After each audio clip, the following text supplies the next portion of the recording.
Welcome back to crypto cyber security. और आज हम बात करेंगे ब्लॉकचेन के बारे में। ब्लॉकचेन एक डिजिटल लेजर सिस्टम है जिसमें ट्रांजैक्शंस या अदर डेटा को सिक्योर तरीके से रिकॉर्ड किया जाता है। इसमें डेटा ब्लॉक्स में स्टोर होता है और हर ब्लॉक में पिछले ब्लॉक का एन्क्रिप्टेड कोड या हैश होता है, जिससे कि पूरी इंफॉर्मेशन सिक्योर रहती है।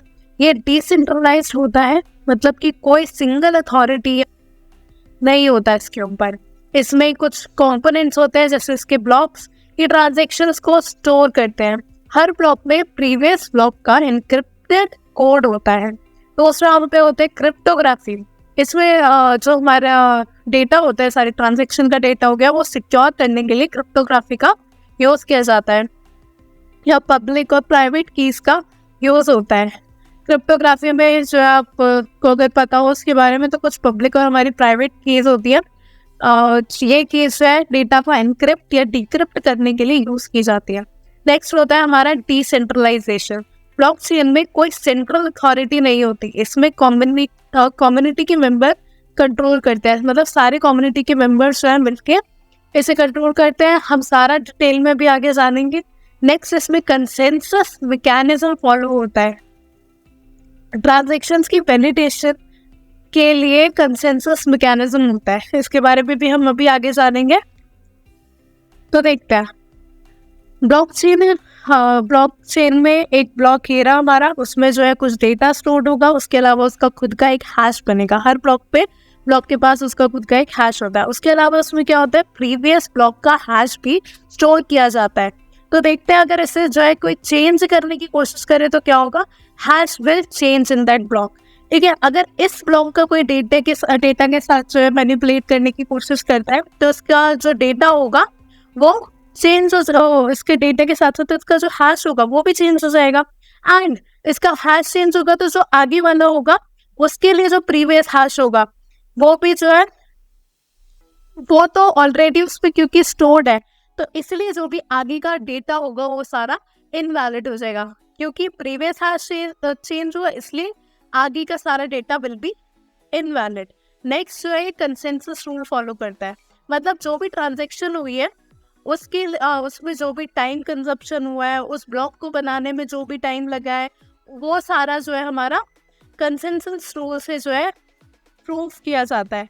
तो उसे हम प्रूफ ऑफ वर्क भी कहते हैं। A blockchain consensus mechanism in which computing power is used to verify cryptographic transactions and add them to the blockchain.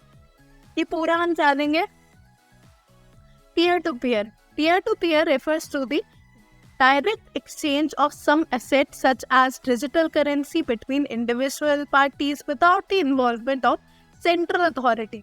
अब इसमें क्या होता है, डायरेक्टली अभी मैंने आपको बताया था कि किसी भी जो है सेंट्रल अथॉरिटी का या एडमिनिस्ट्रेटिव का इसमें जो है रोल नहीं होता है। जो भी हमारी जो डिजिटल करेंसी का एक्सचेंज हो रहा होता है दो इंडिविजुअल्स के बीच में, वो जो है डायरेक्टली हो सकता है। ठीक है, जैसे बैंक वगैरह हो गए तो उनका भी यहाँ पे रोल खत्म हो जाता है। जैसे हमें पहले क्या डेटा करता था कि जैसे हमें अभी इंडिया से जो है यूएस में को मनी भेजते हैं, ठीक है, तो मैं बैंक के पास गई, बैंक ने क्या किया, अपनी कुछ फी भी चार्ज की कि इतनी fee, and then I will convert it to the US dollars and I will send it over. तो लेकिन इसमें क्या होता है, इसमें जो बैंक वगैरह तो हमारे एक्स्ट्रा फी लगती थी, एक तो वो कट ऑफ हो जाती है and we can directly send it. Also, every member has the copy of information. So even if you change your blockchain, before that you will have to share your block to everyone. क्योंकि ये decentralise है, सारा का सारा data जो है सारे के सारे कम्युनिटी मेंबर्स के पास होगा। तो अगर आप अपना या किसी का डेटा चेंज कर भी लेते हैं तो वो सारे मेंबर्स का जो है चेंज नहीं होगा, therefore it is decentralized। और जानते हैं इसके बाद, अगर हम जो है न्यू ब्लॉक ऐड हो रहा है तो उसके लिए क्या होता है, पहले सारे के सारे में वोट डलते हैं। ठीक है, ये वाला जो है कोई आप डेटा के साथ जो है हमारे मैनिपुलेट तो नहीं कर रहे या वैसा कुछ, सबके पास जो है एक वोट की तरह पर मांगा जाता है सबसे। एंड उसके बाद transaction ID and time stamp भी उस पर लगता है। मैंने आपको बताया था कि एक ब्लॉक में आईडी और उसका टाइम स्टैम्प भी जो है स्टोर होता है। उसके बाद वो सारे के सारे कम्युनिटी मेंबर्स के पास गया। All details are broadcasted to the network where each node verifies it. अब वो ईच नोड क्या है, सारे के सारे जितने भी अदर मेंबर्स हैं वो वेरीफाई करते हैं, एंड अगर मोर देन 50% ने वेरीफाई किया तब ओनली जाके वो ब्लॉक जो है ब्लॉकचेन में हमारी ऐड किया जाता है। एंड आफ्टर एडिशन जो हमारे वोटर्स होते हैं या मेंबर्स होते हैं, they can view the results of it. उसके अलावा it is backbone for future transaction and verification processes. कैसे? क्योंकि ये जो है हमारी अब रियल स्टेट वगैरह में, बिटकॉइन में एंड हॉस्पिटल्स में जो रिकॉर्ड्स होते हैं वो स्टोर करने के लिए भी यूज किए जा रहे हैं। इट इज एंटायरली ट्रेसेबल, क्योंकि इसकी सारी हिस्ट्री जो होती है वो एंटायरली हम देख सकते हैं कहाँ से किधर ट्रांजेक्शन हुई, कैसे हुई, and it is much easier to maintain. An example यही हो गए हमारे ट्रांजेक्शन रिकॉर्ड्स हो गए, रियल स्टेट नोटरी के डिटेल्स हो गए and patient details. How does a transaction get into the blockchain? जैसे अब हमारा आपने सुना होगा कि ब्लॉकचेन जो है बिटकॉइन या इथेरियम वगैरह में हमारे यूज होता है। तो जैसे a transaction is requested and authenticated, पहले हमारी जो है ट्रांजेक्शन स्टार्ट हुई, अब block representing that transaction is created. ठीक है, किसी ने जो है इनिशिएट किया, उसके बाद जो है उसका ब्लॉक जो है क्रिएट हुआ, and that block is send to the every node. जितने भी नोड्स होंगे, जितने भी उसमें पार्टिसिपेंट्स और मेंबर्स होंगे नेटवर्क में, उन सबको भेजा जाता है।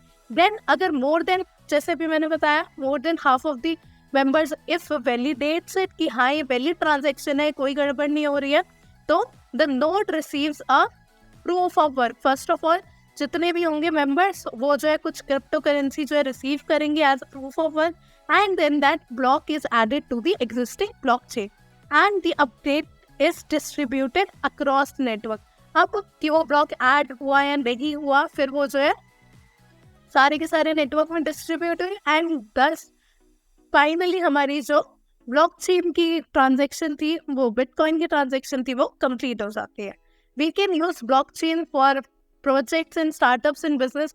अब जो है नए नए जो हमारे स्टार्टअप्स है, बिजनेसेस है, उसमें हम जो है ब्लॉकचेन का यूज कर सकते हैं। हमारा इथेरियम जो होता है, इथेरियम क्रिप्टो करेंसी के बारे में आपने सुना होगा, तो वो भी जो है हमारे ब्लॉकचेन का यूज करता है, एंड उसके लिए सॉलिडिटी लैंग्वेज हमारी होती है। तो हमने क्या क्या जाना, ब्लॉकचेन जो है एक लेजर की तरह है, एंड उसकी जो है कुछ हमारी प्रॉपर्टीज है। एक तो प्रोग्रामेबल है, ठीक है, किसको ब्लॉक कर सकता है, they just need to know solidity और the other languages that are need to create a particular कहते हैं क्रिप्टो करेंसी। ठीक है, and distributed, all network participants have a copy of the ledger for complete transparency। ये भी हमने जाना। Immutable है, any validated records are irreversible and cannot be changed। Next उस पर टाइम स्टैम्प लगता है। A transaction time stamp is recorded on a block and anonymous। अब anonymous से क्या मतलब है? All network participants agree to validate of each of the records। सारे के सारे जो भी है ये डेटा हमारा ऐड हो रहा है, वो सबकी जो है वैलिडिटी के बाद ही हो रहा है। Anonymous, the identity of participant is either anonymous या स्यूडोनॉमिमस। स्यूडो एनोनिमस में क्या होता है, इसमें या तो जो है कम्प्लीटली हमें पता नहीं होगा कौन वेरीफाई कर रहा है, कौन वेरीफाई नहीं कर रहा है, या फिर थोड़ा बहुत पता होगा जैसे ट्रांजेक्शन कहाँ से आ रही है, जा रही है। ये काफ़ी ज़्यादा सिक्योर है because all records are individually. तो क्या क्या हमने इसके बारे में एडवांटेजेस देखी, काफ़ी ज़्यादा सेफ है, डिसेंट्रलाइज्ड है एंड ट्रांसपेरेंट है। Thank you for watching.